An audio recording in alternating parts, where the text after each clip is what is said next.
Hi, hello and welcome to Deya's Kitchen. இன்றைக்கி நம்ம ஒரு சூப்பரான ஈவினிங் ஸ்நாக்ஸ் தான் பார்க்க போகிறோம். பொட்டேட்டோ பைட்ஸ் உருளைக்கிழங்கு வச்சு ரொம்பவே ஈஸியாக ஒரு ஸ்நாக்ஸ் வந்து ரெடி பண்ண போகிறோம். வாங்க வீடியோக்குள்ளே போகலாம்.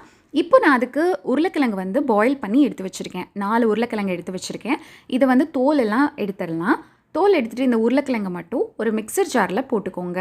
மிக்சர் ஜாரில் போட விருப்பம் இல்லை அப்படின்னா நீங்கள் வீட்டில் வந்து ஸ்மாஷர் வச்சுருப்போம் இல்லையா, அதை வச்சு கூட நீங்கள் வந்து ஸ்மாஷ் பண்ணிக்கலாம்.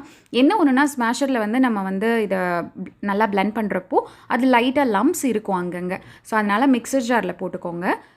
நல்லா மிக்சர் ஜாரில் போட்டு ஒரு 2 பிளெண்ட் பண்ணி எடுத்துட்டிங்க அப்படின்னா நல்லா மாவாயிடும். ஆல்ரெடி குக்கான பொட்டேட்டோஸ் இல்லையா, ஸோ நல்லாவே மாவு மாதிரி வந்துடும்.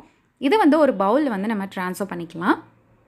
இது கூட நம்ம வந்து சில ட்ரை இன்க்ரீடியன்ஸ்லாம் சேர்க்க போகிறோம். குயிக்காக ஒரு 10 நிமிஷத்தில் நம்ம இந்த ரெசிபி வந்து செஞ்சு முடிச்சிடலாம்.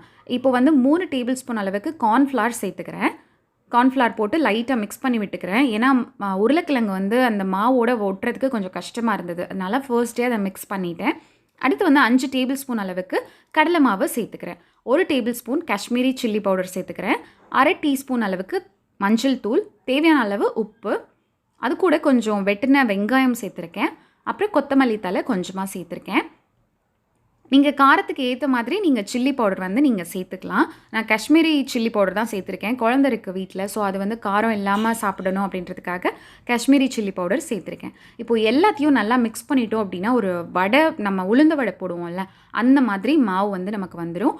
அதே மாதிரியே லைட்டாக தண்ணியில் வந்து கையை டிப் பண்ணிக்கோங்க. இதே மாதிரி ஒரு உருண்டையாக எடுத்து நம்ம ஆயிலில் போட்டு ஃப்ரை பண்ணி எடுக்க போகிறோம்.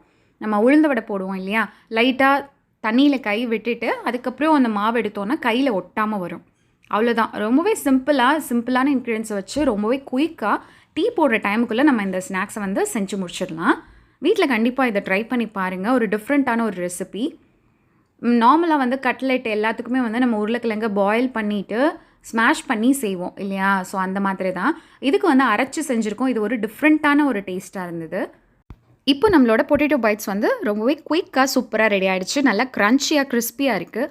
வீட்டில் செஞ்சு பாருங்கள். இதுக்கு வந்து கெச்சப்போ இல்லை கோகோனட் சட்னி வச்சு சாப்பிட்டீங்க அப்படின்னா ரொம்பவே சூப்பராக இருக்கும்.